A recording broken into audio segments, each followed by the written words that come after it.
चलो, कल हमने कुछ अमाउंट में हमने सिस्टम के बारे में पढ़ा था, ठीक है।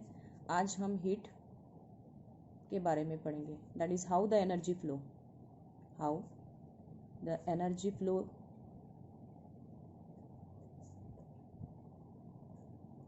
in the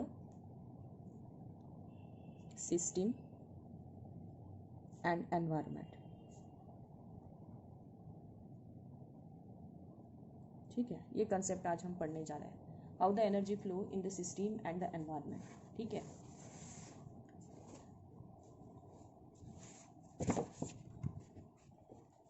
देखो, सपोज ये एक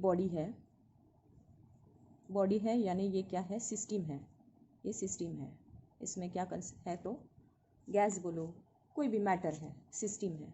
और ये आजू बाजू में इसमें क्या है, ये आजू बाजू का जो है ये पार्ट जो है, इसे हम क्या बोलेंगे, दैट इज एनवायरनमेंट। ठीक है, एनवायरनमेंट का temperature is denoted by TE and system का टेम्परेचर हम डिनोट कर रहे हैं टीएस से। ठीक है, अगर हम पहली कंडीशन ये ले रहे हैं कि suppose TS is less than TE, यानी इसका टेम्परेचर एनवायरनमेंट के टेम्परेचर से लेस है, तो अगर इस बॉडी को थर्मल इक्विलिब्रियम कंडीशन में आना है तो एनवायरनमेंट से ये क्या करेगी, एनर्जी गेन करेगी, तब जाके TS is equals to TE हो जाएगा। अभी तो किसका टेम्परेचर ज़्यादा है, एनवायरनमेंट का टेम्परेचर ज़्यादा है और सिस्टम का टेम्परेचर कम है। अब क्या करेगी सिस्टम, क्या करेगी, एनवायरनमेंट से टेम्परेचर लेगी और दोनों का टेम्परेचर कैसे करेगी, सेम करेगी। ठीक है, तो इस पार्ट को हम अब यहाँ पे क्या किया कि एनर्जी क्या कर दी, इसने गेन कर ली, यानी यहाँ पे एनवायरनमेंट से एनर्जी क्या हो गई, दैट इज गेन हो गई। किसने गेन की, तो सिस्टम ने गेन की।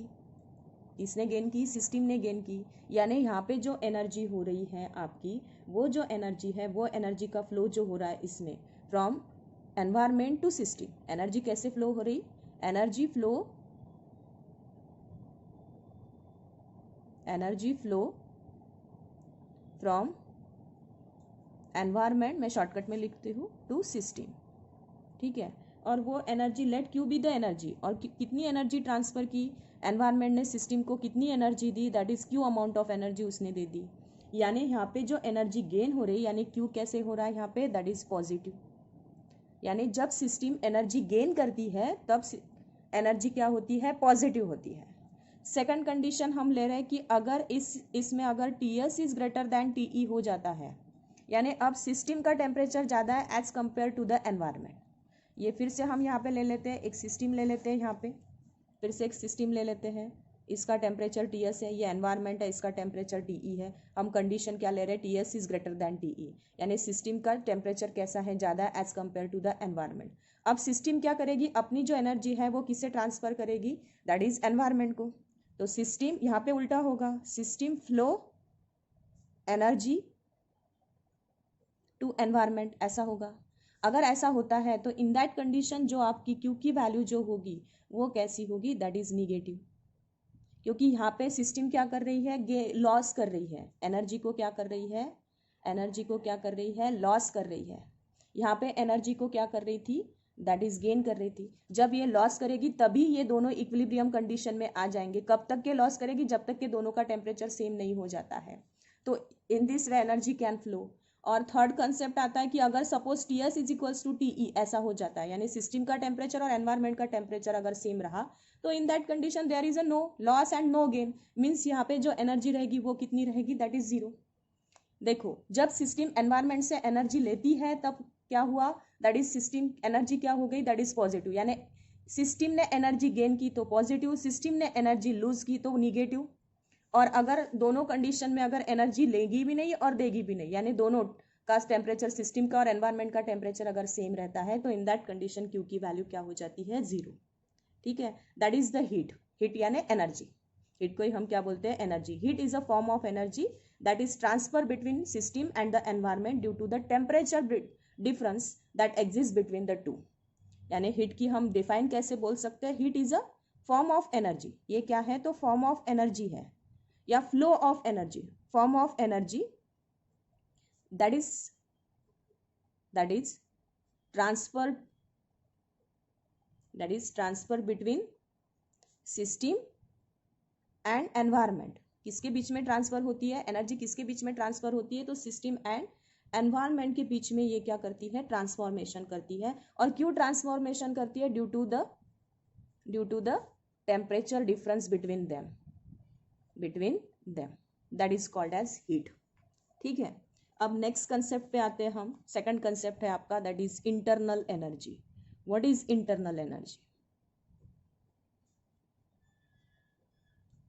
अब इसमें जो मेन कंसेप्ट हमने, वैसे मैंने कल थोड़ा सा इंटरनल एनर्जी का कंसेप्ट आपको बोला भी था। इंटरनल एनर्जी यानी इसमें क्या आते हैं, तो that is a macroscopic order. Microscopic order यानी जैसे मैंने कल आपको एग्जांपल दिया था, अगर मेरा ये लिक्विड आपका रेस्ट कंडीशन में, ग्लास रेस्ट कंडीशन में स्टेबल टॉप पे है, तो इसका मतलब इसकी काइनेटिक एनर्जी भी जीरो है और इसकी पोटेंशियल एनर्जी भी जीरो है। लेकिन ये जो इसके अंदर का जो लिक्विड है या कोई भी गैस है, तो इसके जो मॉलिक्यूल्स है इनमें मोशन होती रहती है, रैंडम मोशन, यानी इनमें क्या प्रेजेंट है, काइनेटिक एनर्जी प्रेजेंट है। अगर इनमें काइनेटिक एनर्जी प्रेजेंट है और इस मॉलिक्यूल के मोशन के कारण अगर इसमें वर्क डन भी होता होगा, तो इन दैट कंडीशन इसमें क्या प्रेजेंट है, पोटेंशियल एनर्जी भी प्रेजेंट है इन मॉलिक्यूल्स में, अगर ये वर्क डन करता है तो। लेकिन अगर ये वर्क डन नहीं करता होगा तो इसमें काइनेटिक एनर्जी है। और इसमें ये जो मॉलिक्यूल्स है वो डिपेंड करते हैं, मोनोएटॉमिक है, डायटोमिक है, ट्राइएटॉमिक है, उस पर डिपेंड करता है। और उस पे से हमने केटीजी में इंटरनल एनर्जी फाइंड आउट की है। That energy is denoted bye you. हम इंटरनल एनर्जी किससे डिनोट करते हैं, तो यू से डिनोट करते हैं। ठीक है, that is the internal energy. अब देखो, एक हम कंसेप्ट ले रहे हैं कि अगर हम इंटरनल एनर्जी का सपोज एक गैस ले रहे हैं हम, और उस गैस को हम हीट करेंगे, तो इंटरनल एनर्जी में क्या चेंजेस होगा, चेंज इन इंटरनल एनर्जी क्या होगी। एक गैस कंटेनर में ले रहे हैं हम, उसको हीट करेंगे, अगर गैस को हम हीट करते हैं तो इन दैट कंडीशन उसके इंटरनल एनर्जी में क्या इफेक्ट होता है, वो कंसेप्ट अब हम पढ़ेंगे। ठीक है, तो मैंने क्या किया कि एक गैस सिलेंडर लिया, सपोज ये एक सिलेंडर है। अब सिलेंडर बोला तो ऐसे नहीं आता है, एक्चुअली ये ऐसे कंसेप्ट में आता है, ये सिलेंडर है।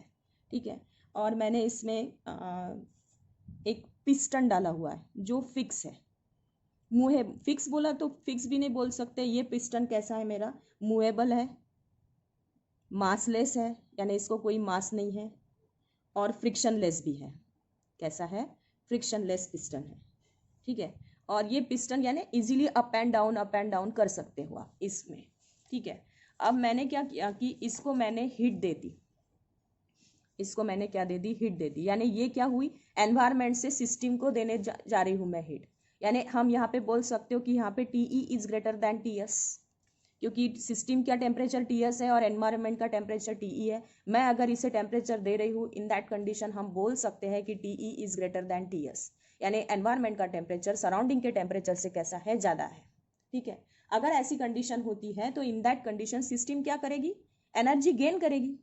सिस्टम क्या करेगी, एनर्जी गेन करेगी। अगर ये एनर्जी गेन करता है तो इन दैट कंडीशन ये जो आपका जो पिस्टन है, ये एक तो क्या बोल सकते हो, एनर्जी यहाँ पे एनवायरनमेंट से यहाँ पे ट्रांसफर हो रही है, यानी ये एनर्जी गेन करेगा। अगर ये एनर्जी गेन करेगा तो इसका टेम्परेचर क्या होते जाएगा, बढ़ते जाएगा। इसका टेम्परेचर क्या होते जाएगा, बढ़ते जाएगा। इसका मीनिंग क्या हुआ कि यहाँ पे हीट फ्लो हुई। हीट क्यों फ्लो हुई, because there is a temperature difference between them. अगर यहाँ पे टेम्परेचर डिफरेंस है तो इसने क्या किया, एनवायरनमेंट से सिस्टम की तरफ क्या हुआ, एनर्जी गेन हुई। यानी एनर्जी कहाँ फ्लो हुई, from environment to system. Energy कैसे फ्लो हुई, फ्रॉम एनवायरनमेंट टू सिस्टम। अगर मैं बोलूँ कि अब सेकंड कंडीशन हम लेते हैं, if TS is greater than TE, ऐसी अगर कंडीशन हो जाएगी तो इस कंडीशन में क्या होगा कि यहाँ पे फिर से डिफरेंस हुआ, यानी TS क्या हुआ, ग्रेटर हुआ एज कंपेयर टू TE। तो सिस्टम किसको देगी, एनवायरनमेंट को देगी, यानी उल्टा होगा। यहाँ पे क्या होगा, तो सिस्टम किसको एनर्जी फ्लो करेगी, एनर्जी किसको देगी, किधर एनर्जी फ्लो करेगी, तो एनवायरनमेंट की तरफ फ्लो करेगी। ठीक है, सिस्टम किसके तरफ एनर्जी फ्लो कर रही है, एनवायरनमेंट की तरफ। मैं शॉर्टकटली लिख रही हूँ सिस्टम और एनवायरनमेंट के लिए, EN ले रही हूँ, सिस्टम के लिए SY, पूरा स्पेलिंग नहीं लिख रही हूँ, तो ये ध्यान में रखना। ठीक है, that will be the energy flow. एक और एग्जाम्पल लेते हैं हम कि सपोज ऐसा हो जाए, that is how to do a work with the help of internal energy. यानी यहाँ पे एनर्जी गेन हुई, वो एनर्जी गेन होने के कारण टेम्परेचर बढ़ा, यानी इसे एनर्जी मिली, that energy is internal energy. ठीक है, अब इंटरनल एनर्जी के कारण वर्क डन पे कैसे, वर्क डन कैसे होता है, काम, क्योंकि एनर्जी मिलेगी तो वर्क डन करेंगे ही हम। जैसे हम खाते हैं तो हम कुछ ना कुछ खाने के बाद हम वर्क कर सकते हैं, भूख लगी होंगी तो हम कुछ काम नहीं कर सकते, वैसे ही सेम सिस्टम में भी होगा। तो अब देखो यहाँ पे क्या हो रहा, मैंने एक फिर से एक सिलेंड्रिकल सिलेंडर लिया है, इसमें मैंने गैस भर दिया, ठीक है। और ये फिर से मेरा movable massless and frictionless piston है, ये क्या है मेरा, दैट इज पिस्टन। और इसमें हमने ये जो सारे है ये क्या है, आपके गैस के मॉलिक्यूल्स हैं, ठीक है। मैंने क्या किया कि मैंने इस पिस्टन को मैंने जोर से दबाया। अब जैसे मैंने इसको प्रेस किया तो ये ऐसे दब गया। अब यहाँ पे जैसे ही मैं प्रेस करूँगी तो यहाँ पे प्रेशर बढ़ेगा। अब जैसे ही यहाँ पे प्रेशर बढ़ेगा तो ये जो है ये एनवायरमेंट हुआ, ये जो पिस्टन हुआ ये क्या हुआ, एनवायरमेंट हुआ। ये भी क्या हुआ, एनवायरमेंट। ये क्या हुई, आपकी सिस्टम हुई। ये क्या हुई, आपकी सिस्टम हुई। जैसे मैंने पिस्टन्स को दबाया, जैसे ही मैं पिस्टन को दबाऊंगी तो यहाँ पे क्या होगी, एनर्जी फ्लो होना स्टार्ट हो जाएगी, यानी यहाँ से एनर्जी इसको मिल जाएगी। किससे, एनवायरमेंट से सिस्टम को एनर्जी मिल रही है। इसको मिल रही है एनवायरमेंट से सिस्टम को, क्योंकि यहाँ पे क्या हो रहा है कि जैसे ही हम पिस्टन को पुश करेंगे तो वर्क डन होगा, और वर्क डन होने के कारण इसका टेम्परेचर बढ़ेगा। ये जो पहले 100 डिग्री सेल्सियस इसका टेम्परेचर था, ये बढ़ के may be 200 degree Celsius temperature हो जाएगा। इतना डिग्री टेम्परेचर हो जाएगा, 200 डिग्री सेल्सियस, ठीक है। ये फर्स्ट कंडीशन। अगर मैं इसको पुश अपवर्ड में पुश कर दूं, यानी इसको ऊपर उठाऊं, अगर मैं इसको ऊपर उठा रही हूं तो यानी इसका मतलब क्या हुआ कि सिस्टम ने किसको एनर्जी दी, एनवायरमेंट को दी। और जैसे ही मैं इसको पुश आउट करूंगी, यानी इसको ऐसे मूव आउट करूंगी अपवर्ड में, और अपवर्ड में मूव आउट करूंगी इस पिस्टन को, इसका मतलब क्या हुआ कि सिस्टम ने किसको एनर्जी दी, सिस्टम ने किसको एनर्जी दी, दैट इज एनवायरमेंट को एनर्जी दी, जिसके कारण ये पुश आउट हुआ। अगर ये पुश आउट होता है यानी इसमें क्या हुआ, वर्क डन हुआ। यहाँ पे जो वर्क डन हुआ, ये वर्क डन कौन सा हुआ, यहाँ पे बॉडी क्या कर रही है, इस कंडीशन में इसमें टेम्परेचर बढ़ रहा है, लेकिन यहाँ पे जैसे आप पिस्टन ऊपर चला जाएगा यानी यहाँ पे टेम्परेचर क्या हो रहा है, डिक्रीज हो रहा है, क्योंकि जो हमारा जो गैस है वो क्या हो रहा है, एक्सपांड हो रहा है। मैंने इसमें गैस भरी हुई है, क्या भरी हुई, गैस भरी हुई है। यहाँ पे कंप्रेस हुई, यहाँ पे गैस क्या हुई, कंप्रेस हुई।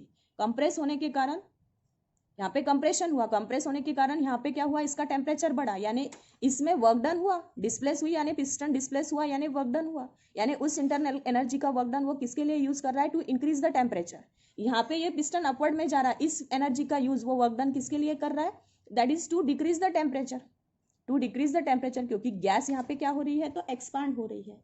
ये समझ में आ रहा है। It means that internal energy of a gas can be change by doing work, यानी हम अगर कोई वर्क डन करते हैं तो इन दैट कंडीशन गैस की जो इंटरनल एनर्जी है वो क्या हो जाती है, चेंज। मैं कंप्रेस करूँ तो एनर्जी बढ़ जाती है, वर्क डन हो जाता है, यानी मैंने वर्क डन किया ना, इसको कंप्रेस किया यानी क्या किया, वर्क डन किया। डिस्प्लेस हुआ ये, यानी क्या हुआ, वर्क डन हुआ। मैंने इसको डिस्प्लेस किया तो इसका टेम्परेचर बढ़ा, टेम्परेचर बढ़ा तो इंटरनल एनर्जी के कारण टेम्परेचर बढ़ा। यहाँ पे क्या हुआ कि मैंने इसको जैसे इसका पिस्टन अपवर्ड में पुश आउट किया तो ये गैस एक्सपांड हुआ। जब गैस जैसे ही एक्सपांड होगा टेम्परेचर क्या होगा, डिक्रीज होगा। यानी इस तरह से मैं इंटरनल एनर्जी का काम, इंटरनल एनर्जी काय में चेंजेस कर सकती हूँ, वर्क डन में चेंजेस कर सकती हूँ इंटरनल एनर्जी को। Is it okay now. इस कंडीशन में ये जो वर्क डन हुआ, ये वर्क डन कैसे हुआ, that is positive work done. क्यों, बिकॉज यहाँ पे टेम्परेचर बढ़ा, यानी एनर्जी क्या करी इसने, गेन की। यहाँ पे एनर्जी क्या की इसने, लूज की। तो ये जो वर्क डन हुआ, ये वर्क डन कैसे हुआ, that is negative work done. ये वर्क डन कैसे हुआ आपका, निगेटिव वर्क डन, ठीक है। तो दैट इज द, ये हम पूरे फर्स्ट लॉ, थर्मोडायनामिक्स के फर्स्ट लॉ के कंसेप्ट देख रहे हैं वर्क डन का, ठीक है। और फिर हम फर्स्ट लॉ पे आएंगे। तो पहले हम थोड़ा सा वर्क डन क्या होता है ये समझ रहे हैं हम। ये जो यहाँ पे एनवायरनमेंट पुश किया, इसने वर्क डन किया, यहाँ पे टेम्परेचर बढ़ा यानी यहाँ पे पॉजिटिव हुआ। यहाँ पे हमने एक्सपांड किया गैस को, यानी इसका पिस्टन अपवर्ड में गया, यानी इसमें क्या हुआ, ये एक्सपांड हुआ, एक्सपांशन हुआ, यानी यहाँ पे टेम्परेचर डिक्रीज हुआ, टेम्परेचर डिक्रीज हुआ लेकिन वर्क डन हुआ। लेकिन ये वर्क डन कैसे हुआ, तो निगेटिव वर्क डन हुआ, ठीक है। हम आते हैं अब थोड़ा सा वर्क डन के कंसेप्ट पे आते हैं, लेकिन एक एक्सप्रेशन देखेंगे हम, expression for the amount of work done by changing the volume of a system. कौन सा एक्सप्रेशन ले रहे हैं हम, expression for the amount of work done in changing the volume of a system. अगर इसका वॉल्यूम चेंज होता है तो इन दैट कंडीशन वो कितना वर्क डन करता है, ये कंसेप्ट हम अब पढ़ेंगे, ठीक है। फिर से हम एक कंसीडर करते हैं सिलेंडर। मैंने एक सिलेंडर कंसीडर किया है, फिर से थोड़ा सा हम ऐसा ले लेते हैं, एक सिलेंडर कंसिडर किया मैंने, ठीक है। इसमें भी हम with a movable and massless piston use करने वाले हैं। ये एक पिस्टन है मेरा, ठीक है। मैं इसको थोड़ा सा ऐसे बताती हूँ। इसका जो क्रॉस सेक्शनल एरिया ए है, इसका भी क्रॉस सेक्शनल एरिया ए है, ठीक है। अब यहाँ पे क्या होगा कि फिर से हम इस पे हम एक कांस्टेंट प्रेशर एक्सर्ट करेंगे, यानी इस पिस्टन को हम दबाएंगे। जैसे हम इसको दबाएंगे तो ये डिस्प्लेस होगा, यहाँ से ये यहाँ तक के डिस्प्लेस हुआ। कितना डिस्प्लेस हुआ? तो dx डिस्प्लेस हुआ। यानी इसने क्या एक्सपीरियंस किया? That is a force experience किया। क्या एक्सपीरियंस किया? फोर्स। अब फोर्स को हम प्रेशर के फॉर्म में लिखते हैं, तो फोर्स, प्रेशर का फॉर्मूला होता है फोर्स अपॉन एरिया। तो force is equals to formula क्या जाता है? That is pressure multiplied by area. अब देखो, हमने इसको प्रेशराइज किया, यानी इसको प्रेशर दिया, प्रेशर देने के कारण ये डिस्प्लेस हुआ, इसने फोर्स एक्सपीरियंस किया, और वो फोर्स कितना है? तो प्रेशर मल्टीप्लाइड बाय एरिया। अगर ये डिस्प्लेस हुआ, जितना डिस्प्लेस हुआ, यानी उसने क्या कर दिया? Work done. ये work done suppose to be कितना है? That is a DW। Work done is equals to, हमारा जनरल फॉर्मूला क्या है? That is force into displacement. Force into displacement. Force कितना है? तो pressure into A into dx, and area into dx, area into length, that is volume. तो ये क्या हुआ? That is P into DV। That is, ये छोटा सा डिस्प्लेसमेंट हुआ, इस डिस्प्लेसमेंट के लिए उसने वर्क डन कितना किया? That is P into DV, ठीक है। अब ये सोचो कि सपोज इसका जो स्टार्टिंग में जो वॉल्यूम था, इसका स्टार्टिंग का जो इनिशियल वॉल्यूम था, उसका इनिशियल वॉल्यूम था V1। जैसे मैं इसको डिप्रेस करूंगी तो इसका वॉल्यूम डिक्रीज होगा। तो ये जो है इसका फाइनल वॉल्यूम जो है वो कितना हो गया? That is V2। Final volume कितना हुआ? That is V2। Then total work done, इसमें इसने फिर टोटल वर्क डन कितना किया? तो हम क्या करते हैं फिजिक्स में? टोटल वर्क डन निकालने के लिए हम उसको क्या कर देते हैं? इंटीग्रेशन। तो मैं इसको इंटीग्रेट कर देती हूँ। That is integration of DW is equals to integration of P into DV। लेकिन कहाँ से इंटीग्रेट, कहाँ से करोगे आप? From V1 to V2, from V1 to V2। ये इनिशियल है, ये फाइनल है, ठीक है। तो P तो कांस्टेंट है, चेंज क्या हो रहा है? That is volume.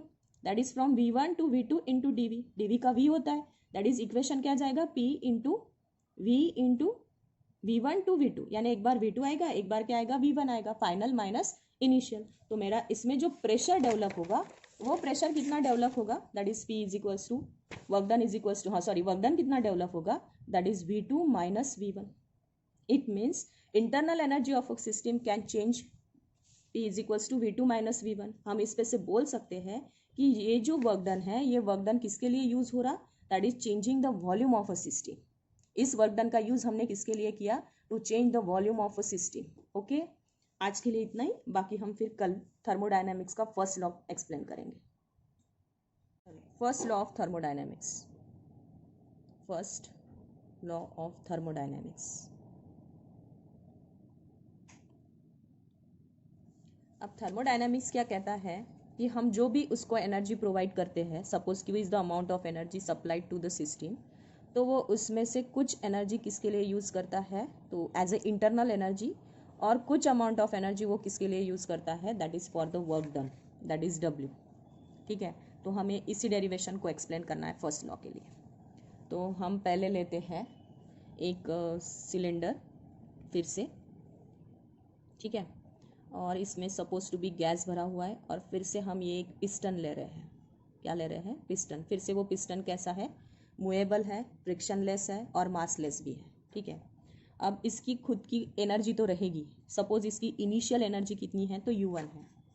अब मैंने क्या किया कि एनवायरनमेंट से इसको एनर्जी प्रोवाइड की, मैंने इसको हीट करना स्टार्ट कर दिया। ये कौन सा है? एनवायरमेंटल एनर्जी, ठीक है, TE। ये क्या है आपका? TS, सिस्टम, ठीक है। अब इसने जब इसको एनर्जी दी, तो इस एनर्जी के कारण ये जो गैस है, ये गैस ने क्या किया कि इसका टेम्परेचर बढ़ाया।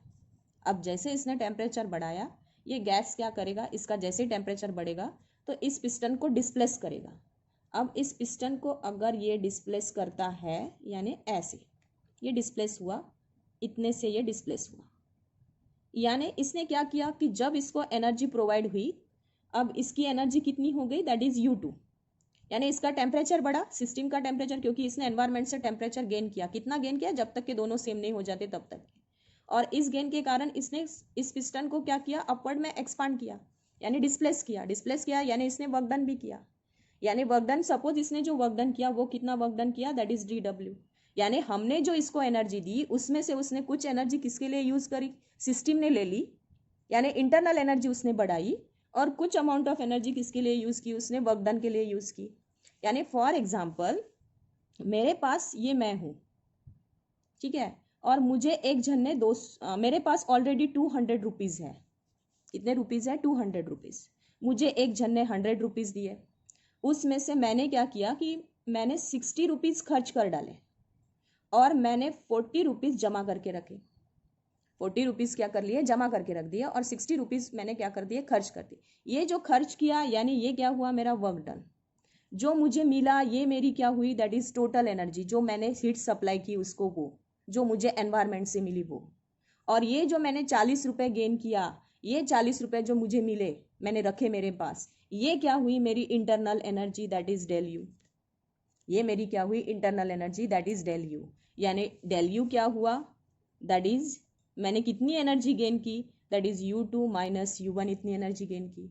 यानी मैंने टोटल एनर्जी में से कुछ अमाउंट ऑफ एनर्जी सिस्टम को दी और बची हुई एनर्जी मैंने खर्च की यानी मैंने क्या कर दिया, उसमें क्या कर दिया, वर्क डन किया। किस पे वर्क डन किया, तो सिस्टम पे ही वर्क डन किया। That is the first law of thermodynamics. यानी first the law of thermodynamics क्या कहता है कि अगर आपको कोई एनर्जी मिलती है एनवायरमेंट से, तो वो एनर्जी वो किसके लिए यूज करता है, एज ए इंटरनल एनर्जी, यानी वो सिस्टम पे यूज होती है, सिस्टम अपना एनर्जी गेन करता है, और कुछ अमाउंट ऑफ एनर्जी वो किसके लिए यूज करता है, तो वर्क डन करने के लिए यूज करता है। ठीक है, that is the first law of thermodynamics. Okay, have a good day.